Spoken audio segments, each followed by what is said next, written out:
Hello children, the topic for today is force and pressure, and this topic is of class 8, and what we are going to study is all about force first, the types of force, and then what is pressure.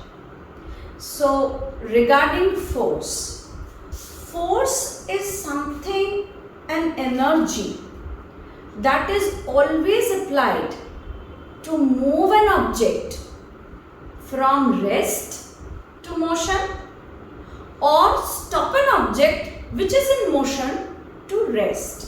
मतलब क्या है? कोई object अगर rest पे है, मान लीजिए ये मेरे पास एक नोटबुक है, ये नोटबुक मान लीजिए मैं टेबल पे रख देती हूँ, तो ये टेबल पे तब तक रखा रहेगा जब तक मैं एक फोर्स लगाकर इसे उठाकर कहीं और ना ले जाऊं या इसको मैं ना ओपन करूं, तो ये कभी मोशन में नहीं आएगा। ठीक है। और मान लीजिए कोई व्हीकल है, साइकिल है, आप चला रहे हो तो the cycle is in motion, आपको कहीं रोकना है तो आप कैसे रोकते हो? फोर्स लगाते हो। कहाँ लगाते हो फोर्स? ब्रेक्स पर लगाते हो। So that which applied, the energy which is applied to either make an object move from rest or bring an object to rest which was moving. तो ये फोर्स कैसे लगता है? इधर पुश करके लगता है, push, or you pull something. So it is termed as force is nothing but push or pull. Either you push something or you pull something. चाहे वो आप कुछ नीचे से ऊपर को उठा रहे हो या ऊपर से नीचे को धकेल रहे हो, तो आप कर क्या रहे हो? पुश या पुल कर रहे हो। तो फोर्स हमेशा एक पार्ट है जिसमें हमें या तो पुश करना होता है या पुल करना होता है। ओके। नाउ मान लीजिए मेरे पास एक ऑब्जेक्ट है और उस ऑब्जेक्ट को, ये पेंसिल बॉक्स है मेरे पास, ये पेंसिल बॉक्स है मेरे पास, इस पेंसिल बॉक्स को मैं मूव कर रही हूँ, फोर्स दे रही हूँ, तो मैं यहाँ से इसे फोर्स दे रही हूँ। ये रहा मेरा पेंसिल बॉक्स हाथ में और मैंने इसको यहाँ से पुश किया, ये देखिए ये मूव कर रहा है। सो पहले ये किस पे था? रेस्ट पे था, और अब मैंने इसको पुश कर दिया तो ये मूव कर रहा है। अब मैंने इसको पुल कर दिया तो भी मूव कर रहा है। In both the cases, what am I applying? I am applying force. ठीक है। अब अगर मैं इस पेंसिल बॉक्स को पुश कर रही हूं तो सारा का सारा फोर्स एक ही तरफ लग रहा है, तो ये ऑब्जेक्ट उसी तरफ को मूव कर रहा है। अब देखिए मैं क्या करने वाली हूं। मैंने इस पेंसिल बॉक्स को पकड़ लिया दोनों तरफ से, अब मैं इस तरफ से भी पुश करूंगी और मैं इस तरफ से भी पुश कर रही हूँ। Okay, I am pushing. So with this hand I am pushing to this side and with this hand I am pushing to this side. Okay, let's see what happens. So I am applying the force. Look, I am applying the force. I am pushing. What happens? Do you find any movement? No. हमने यहाँ पे एक balanced force लगाया, मतलब जितना force मैं इस side से लगा रही थी टू पुश, उतना ही फोर्स मैंने इस साइड से लगाया है टू पुश। तो इस केस में ऑपोजिट डायरेक्शन से फोर्स लग रही है और वो माइनस होकर जीरो हो जा रहा है। और anything which becomes zero for force, the object comes to rest. अब देखिए दोबारा से, यहाँ पे मैं पुश कर रही हूँ तो ऑब्जेक्ट मूव कर रहा है क्योंकि फोर्स एक ही साइड से लग रहा है।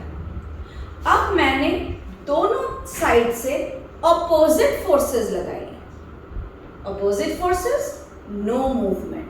क्यों? क्योंकि ऑपोजिट फोर्सेस सबट्रैक्ट होती है। सो गेट अ लुक। अब हम क्या करने वाले हैं? दिस इज एन ऑब्जेक्ट और इस ऑब्जेक्ट को मैंने यहां से फोर्स लगाया, force, and force is calculated in newton. So मान लीजिए मैंने इस पे 2 न्यूटन का फोर्स लगाया तो ये ऑब्जेक्ट जो रेस्ट पर था अब ये धीरे धीरे धीरे धीरे मूव करने लगे. This was one case with the pencil box. Now coming to another case. This is the object. Now I am applying force again 2 Newton from this side to that side and another force from the opposite direction that is also of 2 Newton. Now what do I find? This box does not move. Why? Because the forces were from the opposite direction and they get subtracted. So here the force gets subtracted, 2 minus 2, that is 0, and the object remains at rest. So wherever the force is only from one side, the object can move. Or you may say the force is getting added up. ये force add हो रहा है.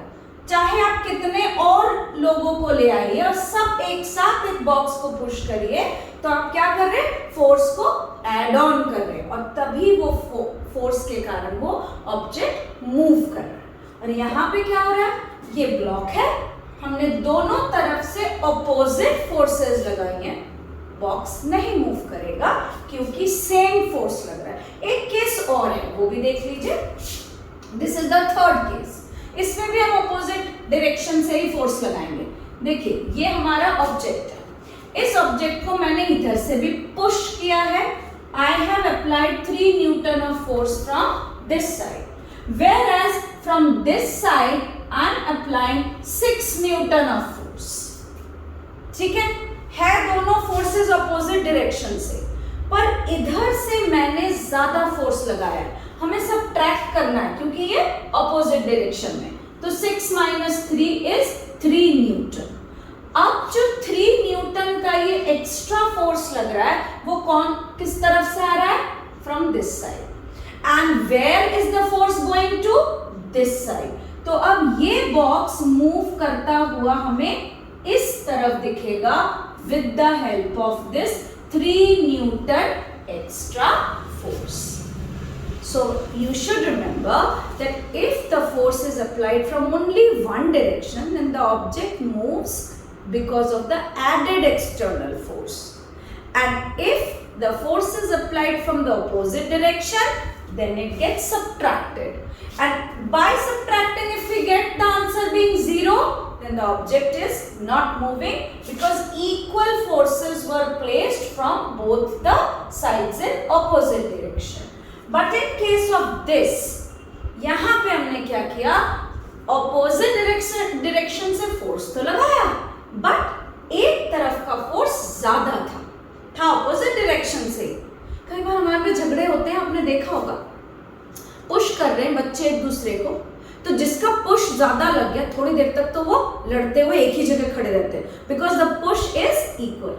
और किसी बच्चे ने अगर ज्यादा जोर से धक्का दे दिया तो वो उल्टी तरफ को गिर जाता है. So here the box will move towards this side. I hope this is clear. Now force is of 2 types specially. That is either it is a contact force और it is a non contact force. Word contact से ही समझ में आ रहा है that the surfaces should be in touch with each other, तभी contact है. और इससे समझ में आ रहा है the surfaces will not be in touch with each other. तो दो ऐसी forces हैं जो एक तो contact में force act हो रहा है और दूसरा non contact force. So this we are going to study in my next class. By then, keep studying, stay tuned. Thank you.